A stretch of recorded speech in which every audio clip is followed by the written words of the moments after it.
Good morning. Welcome to the Sunday service. This morning we're going to meditate few minutes. After that, Mr. Sai Maharjan, he's going to give a Dhamma talk. He's on the way. He will be here 11:10, 11:15.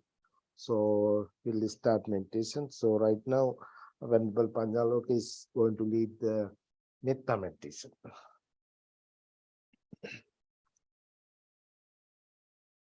Now it's time for us to practice the Metta meditation.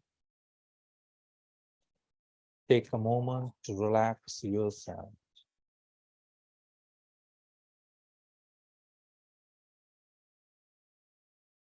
Breathe in slowly and breathe out slowly.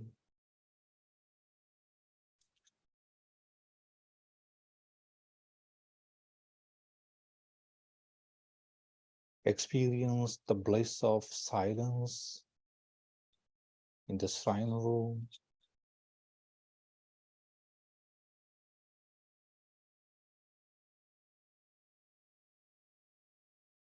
See whether you are seated in a comfortable position.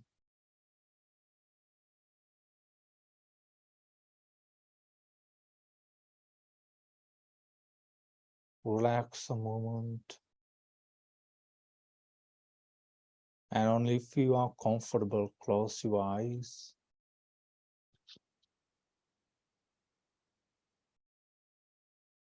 Feel the sensation where you are seated.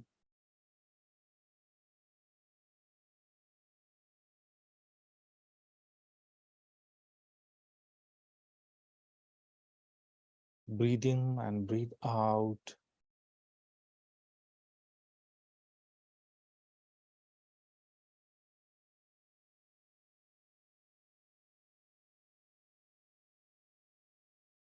Now we are going to practice the metta thoughts in the IBMC chanting book.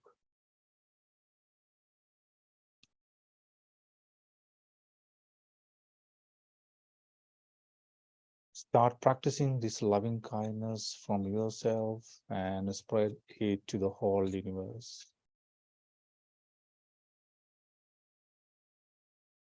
May I be well and happy, peaceful and free from suffering. May no harm come to me. May no difficulties come to me. May no problems come to me. May I always find fulfillment. May I also have patience, courage, understanding, and determination to meet and overcome the inevitable difficulties, problems, and failures in life.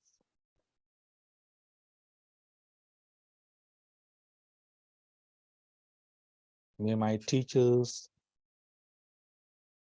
Dharma teachers, parents, brothers and sisters, friends, and relatives, my enemies also, all beings in the universe, be well and happy, peaceful and free from suffering. May no harm come to them. May no difficulties come to them. May no problems come to them. May they always find fulfillment. May they also have patience, courage, understanding, and determination to meet and overcome the inevitable difficulties, problems, and failures in life.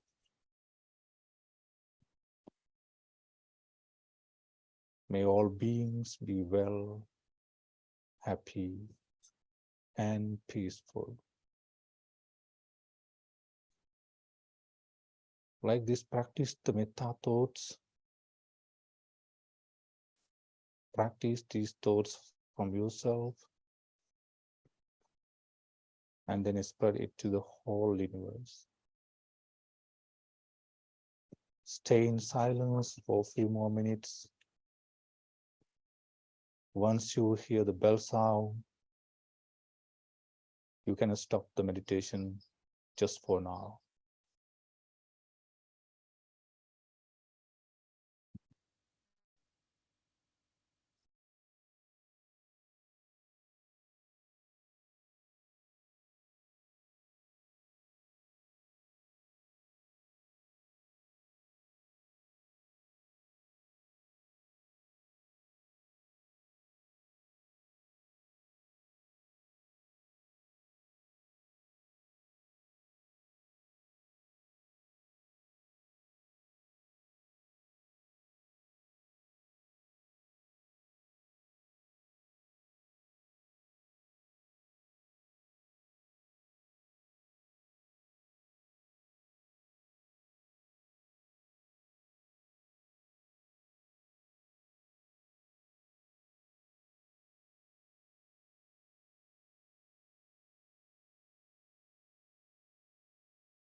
Sadhu, sadhu, sadhu. Thank you, Honorable Panyaloka, leading the Metta meditation. Right now, time for the Dhamma Talk. Today, our speaker, Sai Marjan, is here. So, Sai, you can come and start your talk right now. And we really appreciate being with us today here.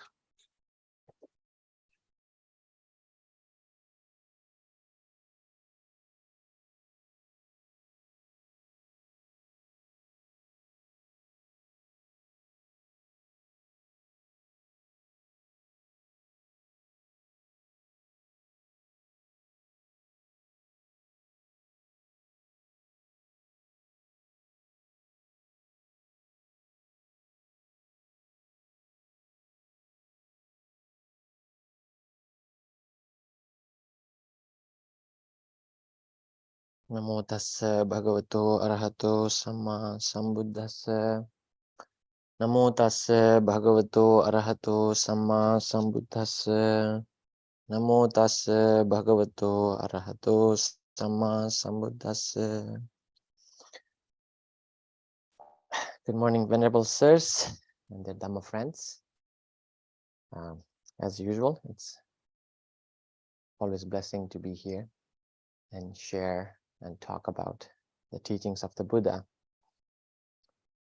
I want to start with a story about Dalhanemi. The king is actually a monarch. He was known as a righteous monarch. And it's a story, so probably some historic connection to actual king. But he was known as the person who follows the Dhamma and rule his nation. And one day he worried that his kingdom might be collapsing. So he asked his ministers and the secretary, let me know if you see any changes in our society. And the ministers, the wise people, advised him, well, you will know when things are changing because the climate will be different. The people's lifespan will be different. And whenever you notice those changes, you should go back to the teachers.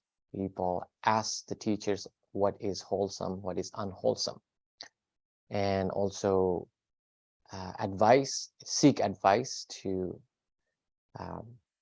fix those problems. And the summary of those advice was like, help people to not kill, not lie, not steal, not engage in sexual misconduct, and intoxicate themselves with too much sensual pleasure. And he listened to the advice and he continued living. And many years later down the road, this king Dalhanemi was very old and he was ready to retire. And he handed over his kingdom to his son. And the king also learned the same advice. So this continues for many generations. At one point, the society started to become less healthy. And the great son of this king Dalhanemi sought the same answer. And his solution was just to fix what's outside and not reflect in his own qualities.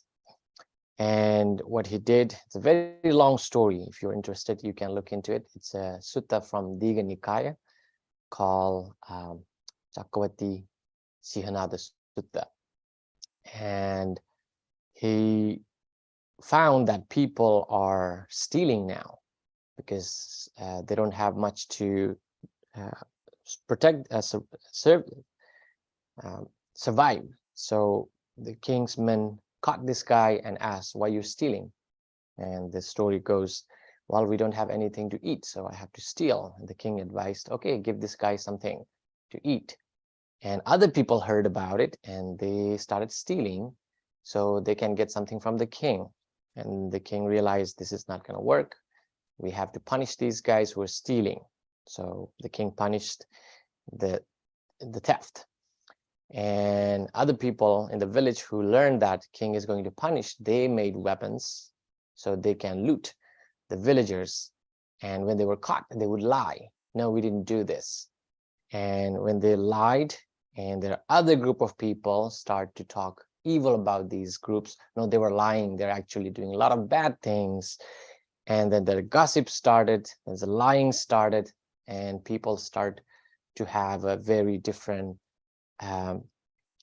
look.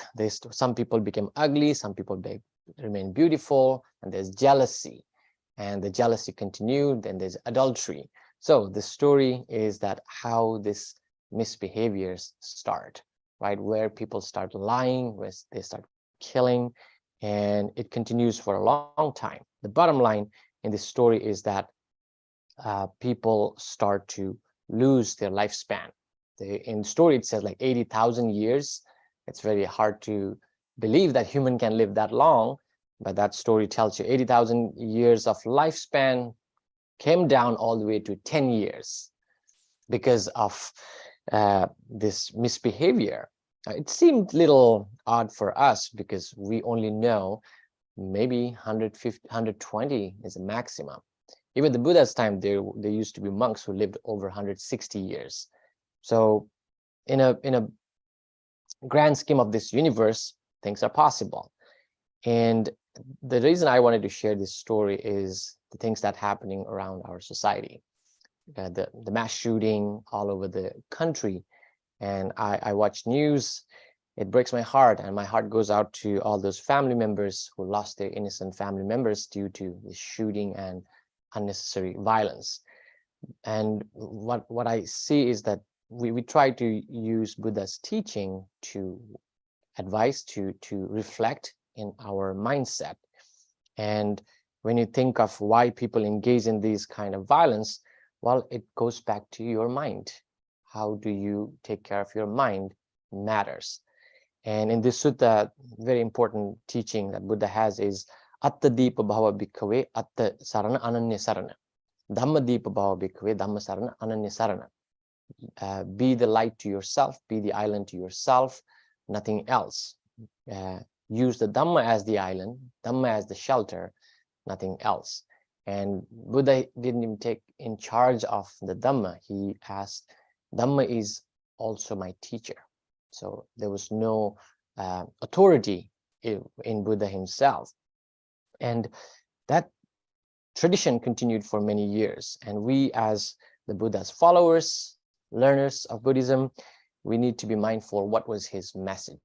What was he trying to teach us, right? With these stories and jatakas, all those stories have some ethical lesson, right? How people start breaking those 5 precepts. And what ends up happening, it's just not breaking the precepts, it affects the whole environment. There's another sutta talks about how the climate start changing because of human beings are corrupted. Humans, when they are lying a lot, when they're engaging a lot of misbehaviors, they breathe, very unpolluted airs that can affect the plants, then it affects the season, then it affects the crops and the whole world climate. And last week, I think we had 3 hottest day in the world history. I mean, that should be awakening to a lot of us. We can't keep pointing fingers to others and not take any responsibilities to ourselves. So it goes back to, what is your role? What is your contribution or destruction toward this society? We can't change the world. We can't stop the gun violence. But what we can do is, I like how His Holiness Dalai Lama says very often, if you can't do any good, at least don't do any bad, right? That should be a motto of our life. I can't go and become the president of any country and change the whole nation, but I can be master of myself. And that was Buddha's lesson for us. Be the island to yourself. And I want to connect that to the other part that we've been discussing this whole year in Abhidhamma. Now, I heard Bhante Panyaloka. Panyaloka was leading loving kindness meditation, and whenever I listen to people talk about the Dhamma and meditation, mindfulness practice, or any form of meditation practice, you're trying to train your mind. And I chose to talk about Abhidhamma this year because it's all about mind. And Buddha's intention to teach such a long discourses, Abhidhamma, is to serve as one simple purpose. That is, no self, or there is no self in humans, because that's where some of the problem starts. This is me, that is you. I am better than you. This I and you concept starts when you think that you are unique. But if you understand how mind works, you start seeing it's just a process. Anyone could have different thought process, different skills, different knowledge. We all as human beings share similar features. And there's another sutta how people start getting into different classes. I might mention that in a different talk. How this classism, the different races, different group of people started. It's not by birth, it's by their occupation, it's by what people do. So if you go back to look at when you practice meditation, we are trying to look at the process of our mind. In Abhidhamma, it's called the cognitive process from the very microscopic level. Anytime you have a thought, this whole experience of thought could be in one of those four categories. There's sometimes you use a great object, there's a somewhat great object, there's a slight object, or the very slight object. Now, what does that mean? You see the light, you see the flower, you hear sound, you smell food. Anytime that experience happens in Abhidhamma, the function of consciousness, the citta vritti, or the process of cognition, is explained that it takes about 17 steps to complete one experience. Now, when I say step, it sounds like a long process, but it's the 17 mind moments. And it happens within a blink of an eye. Many of those thought processes can arise and disappear. And when you look at it, let's use a simple example. I'll use this water bottle. This is mine, Mati. Yes. Okay. So this water bottle, you see, and typically your mind has this state of inactiveness. That's called bhavanga, right? It's in the life continuum stage. A lot of people think there's a debate about it, but let's start there. It's in a life continuum state. There's no thought, it's just like a living off our past karma. And as soon as you see an object, before you recognize or even cognize this as a water bottle, there is the previous experience we call atita bhavanga, right? Something that you have experienced before about the object. That's how your attention is taken. And I'm using the sight or the seeing part. It can apply to hearing, smelling, tasting, touching, or thinking. Thinking has slightly different explanation, but let's say you saw and there's some previous experience about it. That's the past life continuum. And as soon as you saw the object, now still seeing didn't happen yet. It just got your attention from your eye because there is enough light, you're aware, you paid attention. So you see it. And as soon as the seeing didn't happen yet, there is another moment called, so the mind, the life continuum awakened or kind of vibrated, and it ceases. So those are already three, right? Bhavanga, atita bhavanga, bhavanga chalana, and bhavanga upacheda. So it already ceased that mind moment. And that's when you direct your senses to that object, whether it is smell, taste, or touch. So when you see, that's bhavanga panchadvara vajjana, your five consciousness is awakened. There is something to be cognized. And you see it, you realize it's a sight, it's an object for your eye. You see it, now there's eye consciousness. Now that's the contact between the object and your eye consciousness. After there is a contact, now you receive it, right? Sampatichanda, you receive that message, the stimulus. You saw something and there's santirana, you investigate now. You try to see whether it is a pleasant, unpleasant, or neutral object. And when you investigate, then you determine based on your choices, your previous experience. Oh, this is a water bottle. Let's say this is some kind of a electrolyte or sometime like an intelligent water bottle. You might think it will make you smarter. So you have some preferences in that scene, in that sight, right? You received it, you investigate it. Then you determine whether it is pleasant, good, or not good object. After you have determined what kind of water bottle this is, then there is a 7 mind moments called javana. That's like your mind continues to run for 7 steps. And when it runs 7 steps, that's where karma is produced. Because now you are living or experiencing that object for 7 mind moments. That javana is the place where we produce karma.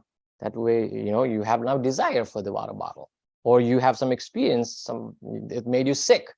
So you have strong anger toward that water bottle, right? So there is like either wholesome or unwholesome kind of a attachment or detachment, then you create karma. And after that, you stay with that experience for a couple of mind moment, and you register. That's a vattapana. Tadaramana, that means you continue to register that, and then goes back to life continuum.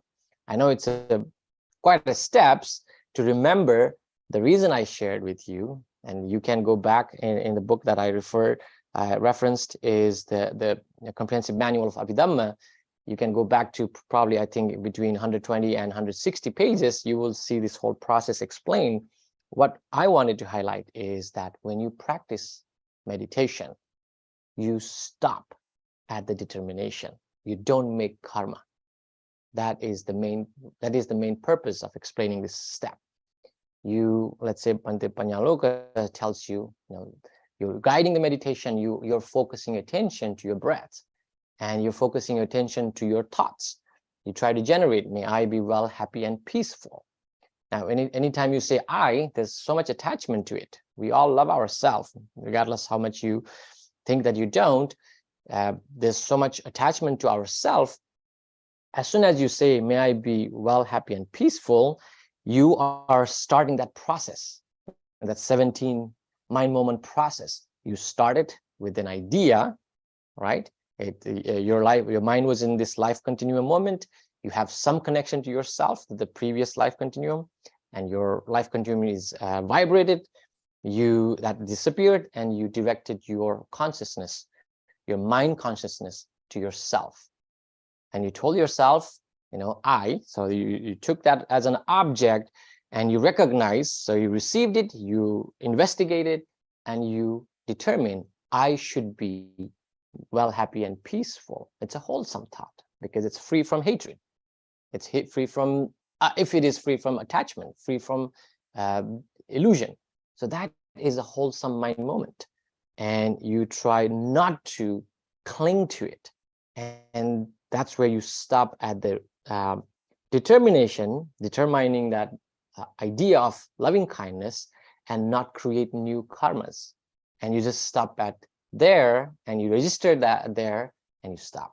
That's how loving kindness, that's how mindfulness works. That's how in Buddhism, why do we call enlightenment is possible?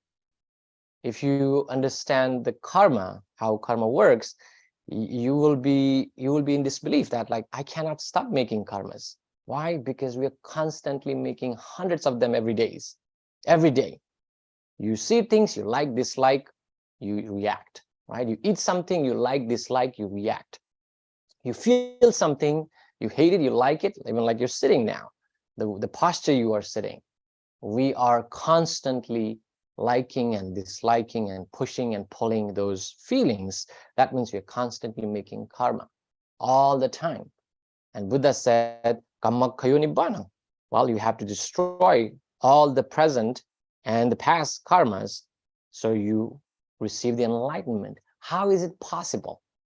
If you're constantly making karma, how is it possible? How enlightenment is possible? How do we destroy our past karma?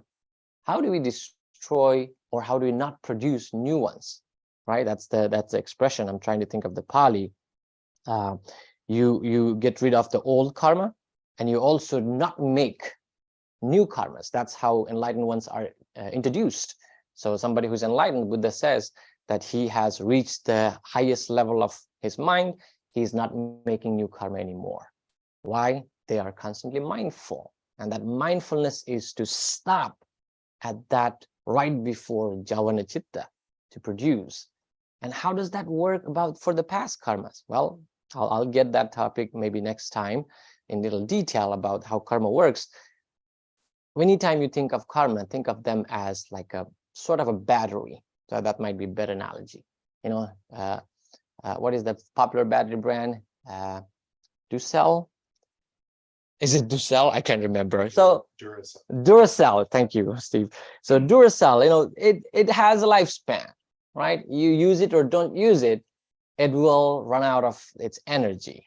So you use it, great. You lit a light bulb. You don't use it, you waste it. So karma is whatever we did in our previous life, this life, they are all, you're just making new batteries. There you go. You can buy your own electric cars, just run through your karma batteries. So you are producing these batteries. Now, they stay there, and the karma, they don't all come together to produce results. It's almost like a competition between horses, right? Only the one horse can win, the fastest one, right? The others are right behind, and eventually they wear off and they stop. That's how karma results are produced, depending on many factors, depending on what life condition you are. If you're a human being, there's certain karma that can produce results. If you are a non-human being, let's say you're an animal, some people are born as other forms, you may not get results of your good karma in that lifetime. So the karma is constantly looking the opportunity or producing results of your previous past activities in this present life. At the same time, you're making new ones. So you're getting results and also making new ones. And when you are practicing meditation, loving kindness, mindfulness, concentration meditation, whichever you choose, bottom line is remaining mindful at any given time. Maybe you experience strong emotion. Now that's the result of past karma, right? There's some kind of a connection to your previous activity. Maybe you made some choices. You think about it. You're very regretful about your own choices. That means the result of your previous karma is producing results now. And when you're experiencing it, nobody likes to feel regret, and you might do something more. So as you experience the result of previous karma, you're making new one by reacting to it with strong adversity, strong anger, or even lashing out to other people. So you get the result, you make new ones. When somebody's mindful, yes, you will experience some of those results, but you don't react strongly. That means you stopped at the registration. You stopped at knowing this is a result of some kind of our own choices. That's what you do when you practice mindfulness. And you're sitting there, why the advice? If you take any video or cassette, or I said cassette, I'm so old. So any of the media that teaches meditation, listen to them. Just this time, don't practice. Just analyze. Think what they tell you. In the Buddha's suttas, Satipatthana Sutta, he tells, Kaya kayanu pasyo viharati. You be mindful as the body, right? When anytime you have this, when I'm sure you have heard, that's so I guide meditation like so. When you're sitting down practicing meditation, you feel pain. Don't analyze it. Just go there, observe that pain. So what you're doing is you're getting your attention to the pain, and you recognize that is pain. That's the receiving and investigating and determining, right? It is pain. And after there, you try not to go any further. Instead of analyzing it, instead of liking and disliking or pushing it away, we just observe as it is. Ditte ditta mattang, sute sute mattang. You see things and you be mindful that you're seeing. You hear something, you heard something. And that's where you try not to make new ones. I don't know if I might be being too redundant here. The purpose is to train your mind, know how it works, and stop where it creates more suffering for ourselves. And if you love yourself that much, we can be very simple logic. Shouldn't other people love themselves in the same way? So to put some kind of a end to violence across the nation, across the world, is you start in yourself. That's how I see the Buddha's teaching. It's not like you're trying to go change the world overnight. And Buddha is accused for leaving his royal family, his own newborn child, because he knew without being realized or without himself having that realization, you cannot help others. If you're sinking, the chances of both of you sink when you try to help someone is very high, then you are offshore, right? I should be offshore first to save someone. I should be buddhohang bodhisami. I should be enlightened to help somebody to be enlightened. And that was his attempt to teach us, and he was successful. And he left us a great deal of knowledge, and it's up to us what to choose and what not to. And I hope this brief explanation in how mind works, how you can stop at certain point, it's a very conscious choice. You cannot pray. So that's, I am not so, when you pray, again, everything should be done mindfully. When you pray, it's a good reflection time. And in Pali, we have a lot of recitings, right? I love all those Pali recitations. Why? Everyone is a reflection, right? Anytime you offer flower, you're reflecting on impermanence. You offer candle or light, you are reflecting on wisdom. You do that intentionally. You do those things with some level of mindfulness. Those are good practice. It's not a parrot style chanting. You just chant, chant, chant, chant, and nothing is sinking in your head. That is not the proper way to practice Buddhism. Proper way to do is, as you say things or you think about anything, there should be some reflection. There should be some mindfulness, that awareness. And when you learn how your mind works, there is no agency. There is nobody controlling your mind. It's yourself. It's your choice whether to be mindful of those moments or not. So we cannot blame someone else for your anger. You cannot blame someone else for your suffering.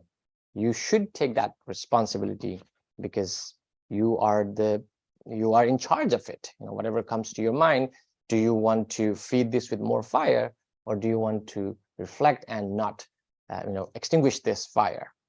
And we can make those choices every day, and hopefully when we change our way of living, people around us will start changing their way of living, and we might have a greater impact in our social circle. So that, taking back to the sutta, the story, the Buddha's message was to be the island, be the lamp to yourself. And I hope this brief message is encouraging to all of you, and whenever you can, apply that knowledge to your practice and be reflective, be mindful, and try to not make too much karma. That means spend a lot of time being mindful. Thank you. Thank you so much. Thank you. If you have any question, you can ask. We have a little time.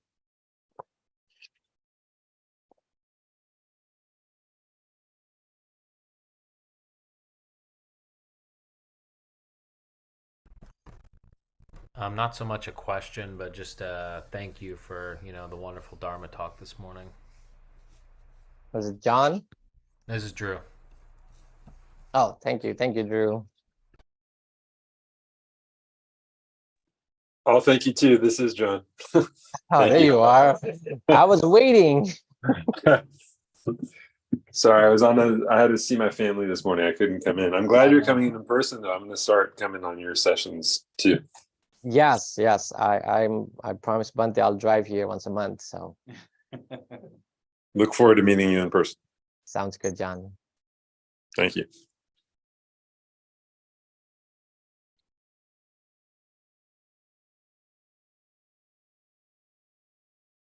I have a comment, but I want to make sure it's cool.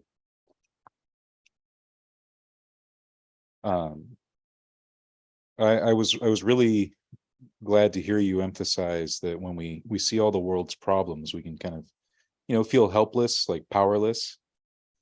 But the Buddha's reminder to to recognize there's so much work that we can do with ourselves, within ourselves. And what I like about the imagery of say like the lamp, because I heard you mention that one time, like, there's the island, but we can also have this idea of the lamp. What I love about that, like the lamp or the candle, whatever, is that it spreads outward. It's like light spreads in all directions, which is an imagery sometimes I like when practicing metta. But I think even just in terms of our development, our mental training, the good that we do has like ripple effects. Like the light itself goes out in all directions and is not diminished by doing so. So I just wanted to say that I loved that message. It's something important, I think, for all of us to remember when outside events seem very daunting and we can feel lost. So thank you so much for sharing that with everyone today. Yes. Thank you, Steve. And I'm planning to talk about some mental factors in coming months. And that, like Steve mentioned, loving kindness. So any of those 4 sublime practices, loving kindness, sympathetic joy, and metta, karuna, compassion, sympathetic joy, and upekha, that's equanimity, those 4 qualities. So in Pali, it's metta, karuna, mudita, upekha. In English, loosely translated, loving kindness, compassion, sympathetic joy, and equanimity. These are described as limitless. In Abhidhamma, the category is limitless. And why it is limitless? It's so pervasive. It spreads, like you said, it spreads like a light. It spreads above and beyond yourself. And learning Buddhism itself is a challenge because there's so many things that we have to examine with our own mind. But what I see, the Buddha himself, who started as a single man, when you read the stories, he was not planning to have this Dhamma talk here about his teaching. His plan was very simple, right? He just wanted to teach whoever is interested. And you would be surprised. He would teach some random guys walking in the field, a beggar, a guy who's lost his way. He didn't have this master plan to spread Buddhism, to become the biggest religion in the world. He was just the passionate teacher who found this knowledge and who wanted to share. And he was successful in many ways. And I see some people criticize. I see that in Mahatma Gandhi. He was against violence, and he was so steadfast with his principle that I don't want to be violent, no matter what. And look at his influence in that country and across the world. Because when you strongly believe and you do by yourself practice, that is contagious. It will spread. And that's what I know about behavior. More than action, more than speech, more than talking, behavior is very contagious. And we, like Steve was telling, in this desperate time, we find people, when you read the sutta, when you get a chance, so whoever is listening, please take a look at this sutta. It's called Chakkavati Sihanad. I believe it's 31st or 21st chapter in Digha Nikaya. It's the lengthy teachings of the Buddha. There's a description I skipped. The time becomes where sons and daughters don't count mother and father as their mother and father. Brothers don't count brothers as brothers. Sister don't count sisters. There's a lot of violence and adultery, incest. So many things could happen. Why? Because decline in our morality. And there's a Sanskrit saying, my favorite saying, Ahara nidra bhayamaitunancha samanimetat pasubir samanang. Dharmo ite sang madiko visesa dharmene hina pasubir samana. So food, sleep, fear, and sex is common to humans and animals. We all do that.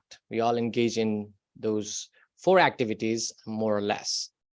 Only thing that distinguishes human from animal, dharmo ite sang madiko visesa. It's the dharma, the teaching, the ethical practice.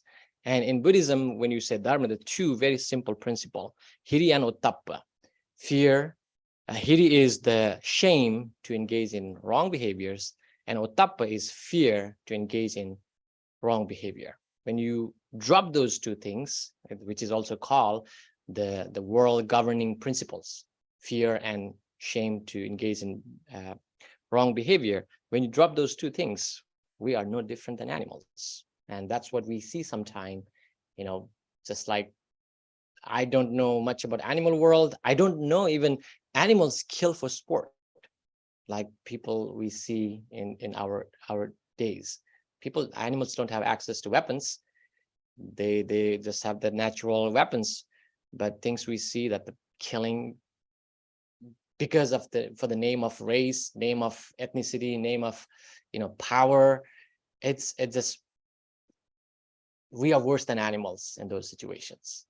And that's where you feel helpless. And hopefully that Bantisanti and this temple has been, I've been coming here, and this practice, this sharing Dhamma is happening even before I know this place, and I'm sure it will continue. And our endeavor is to teach people that you can do something, and that is very contagious than a good behavior that we do. So let's keep doing it, right? Let's keep practicing what we can.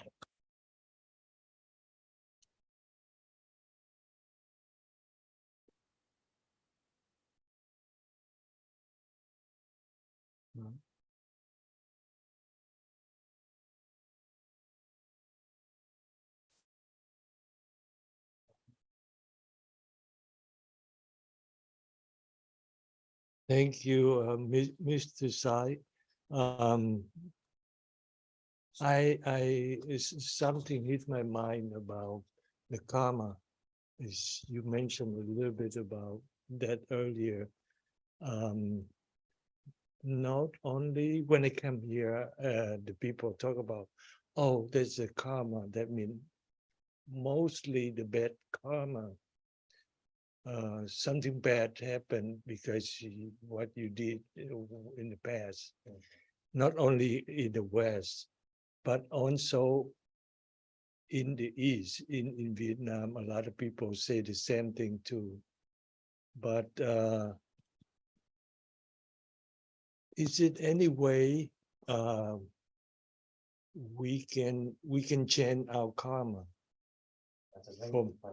from bad to better, or to neutral, or to become good? Can you mention a little bit about it? I don't know. We have time or not. So I'll try to keep it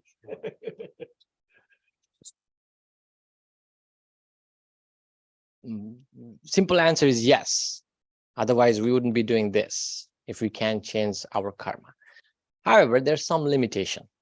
Let's say in Buddhist teaching of karma, some grave karmas, like we consider killing your own mother and father, or killing an enlightened one, or bleeding the Buddha, or creating a schism in Sangha. So those are 5 grave karmas.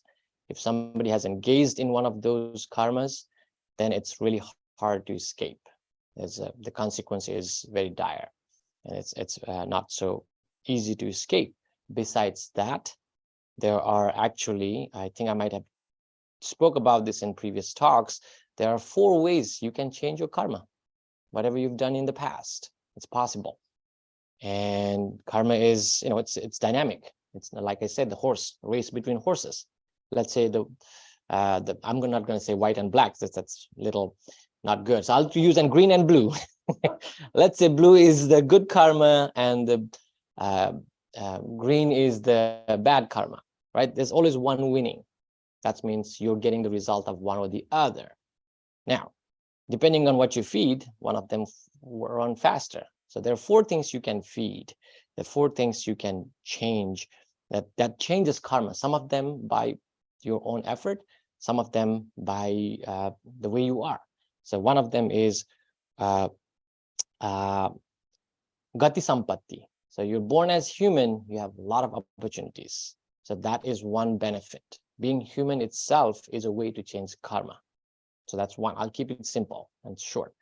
And gati sampatti, kala sampatti. Kala sampatti is the time of your birth, time of your life. Now, we're not in 1930s, right? Then there was a world war going on. Thinking about meditation is out of question. We can't. The whole world was collapsing. 2023, much better. Yes, crazy things happen, but you still have nice time to engage in things that you would never do in a different time.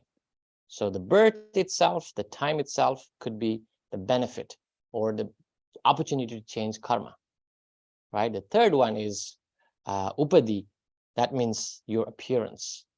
Now, I tell this in my class, the way you email shows how you appear, right? If you're unprofessional, hey, prof, what you help me with this, versus like talking about your problem very clearly, it shows who you are. The personality can change your karma. You might not have the opportunity if you just go as a like in your sweatpant versus you dress appropriately.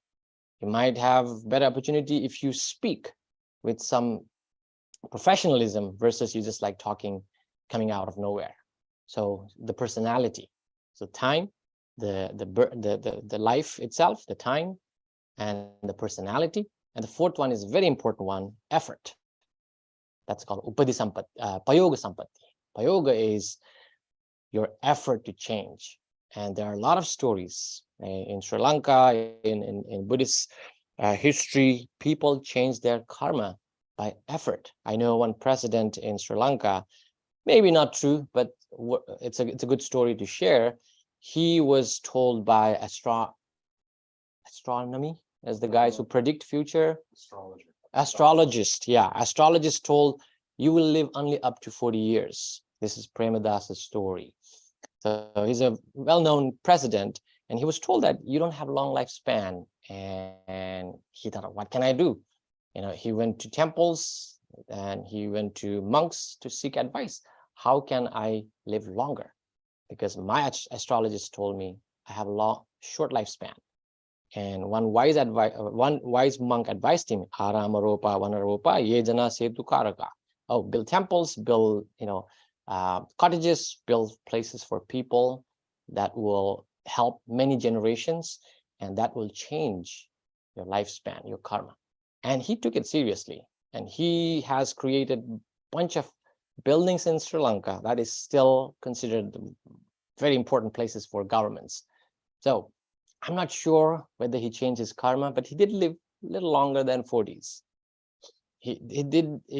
So the point is, the Buddha has given this opportunity for us as humans. We don't need to abide by like a set plan for life. I changed my life. The people, those who know me when I was very young, this is not me. This wasn't me. I was very different. And being monk changed my life. The personality, effort, being in temple, trying to learn, trying to practice, changed who I am. I think that worked for me. The karma changed. In compared to my friends, those who were together, unfortunately, they're in a mess. They didn't make much progress in life like what I've done in this life alone.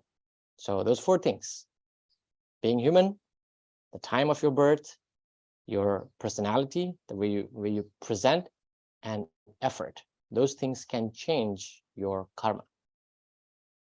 And one last thing, I know we all blame karma when something goes wrong, and we thank God when things goes right?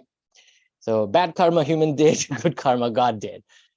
That's very common in Asia, in Asian countries, not just in Vietnam. I think it's very contagious. The people here also using the same phrases now. But one thing we should know is, before you become human, whatever strong karmas that could affect you is already taken care of. You won't be human if you had a whole bunch of bad karmas still sitting there. To become human, you have to surpass those karma. And a lot of things what you experience now is in fact this life choices. So whatever you choose or you chose to do in this life, rather than you're like, I don't know, out of blue I'm getting these consequences, it's less likely from the past karma. It's more likely this life itself. So keeping that in mind, you have a lot of control in this life because you're human, you can think, and you can put some effort. That could change karma a lot. One last thing. So you just mentioned about God. I love gods. Yes, so it reminds me about in Buddhism we have Diva, Hmm. right? So if we do the good thing, we do the good deed, do we have Diva or the God around to help us to get through the problem or achieve whatever we plan to do? Well, I might break some hearts, but the answer is no. So Answer is no. This is how you would say. Like I don't know, Bante, should I speak or should I stop? I'm good. Okay. So here's a funny story.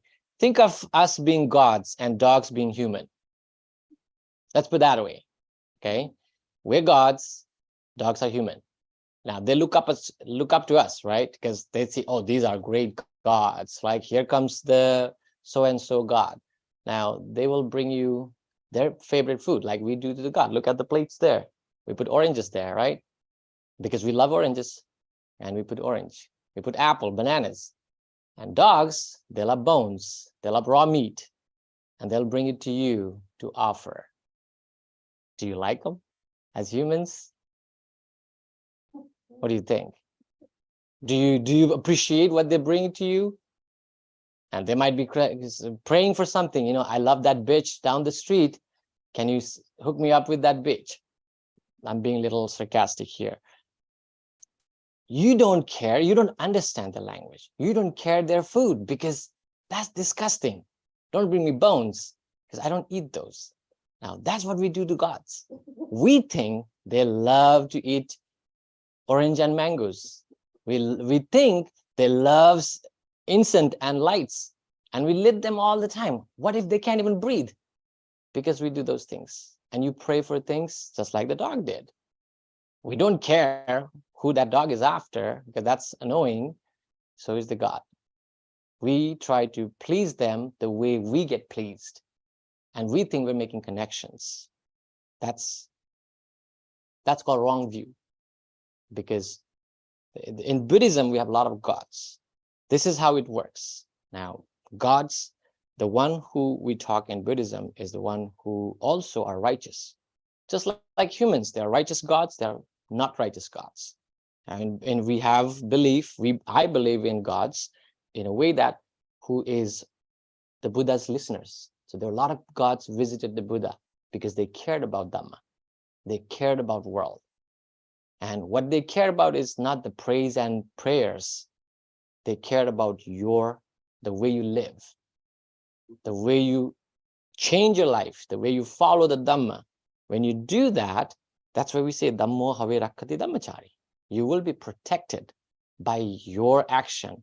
And whoever, just like think of people following some nice guy because they like something about him or her, right? Because let's say a person speaks truth, like the Martin Luther King story. He fought for discrimination. He fought for racial inequalities. People followed. I don't think he went to praise them, but people followed because they believe in his ideology. They liked his idea. Same thing with you. The gods, those who are like-minded, who like Dhamma, and you are practicing Dhamma, they will follow you. It's not the other way around. You don't follow the gods. You change yourself to make them follow you. That's what the protection comes from. That's how you make the God your followers. Not the other way around. So my action will protect me is not God. Not God. I would not rely on God. You better have good insurance if you are. That's what's in the Mangala Sutta, right? Yes. Mangala Sutta. There's so many suttas. The Vasala Sutta. There's so many other suttas was given because not Vasala. I think there's another Parabhava Sutta was preached because these gods were just like humans. They cared about human qualities and decline in human life. And they ask questions why people are, so lost, why they are destroying themselves, because they were once humans and they're in this different realm and they still care like we do. I mean, I'm from Nepal. I still care about people in Nepal. So similar to that scenario, who are concerned. And people, those who do good, they will like, okay, this guy is good, let me support him in their own ways, right? You have cops friends, those could be gods. Because if you do good things, they're like, okay, let this guy go. It was speeding a little bit, but I'll let him go. I hope you got the point. Yes. All right, thank you. Thank you, Sai. Um, well, we don't have time to discuss, maybe some other time we can do. So before we finish the chanting, let me explain something. Coming Saturday, we are going to the Eco Park for the opening ceremony, dragon boat service. So if you have time, please come and join. I know there are parking problem. A lot of people going there. So we go around 11 o'clock, we are going there.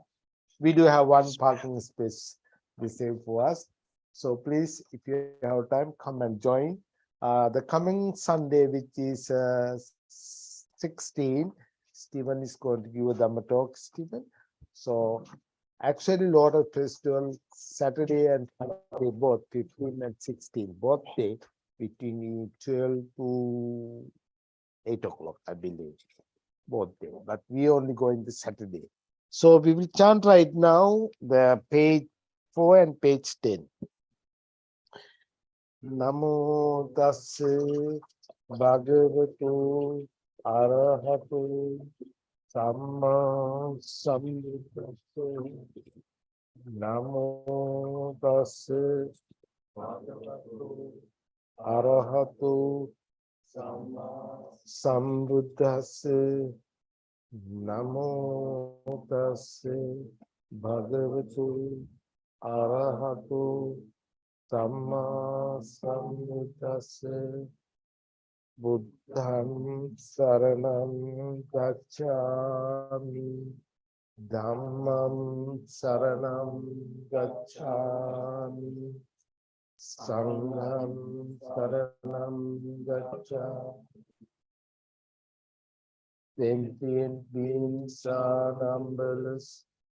I vow to save them. Created intelligence are inexhaustible. I vow to sing them all. Dharma gates are limitless. I vow to study them all.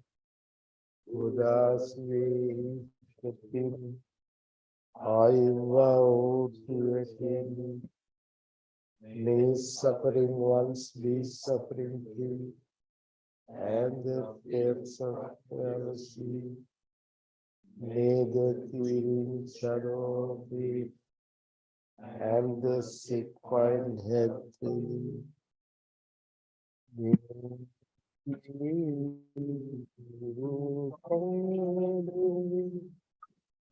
Voka.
Pami.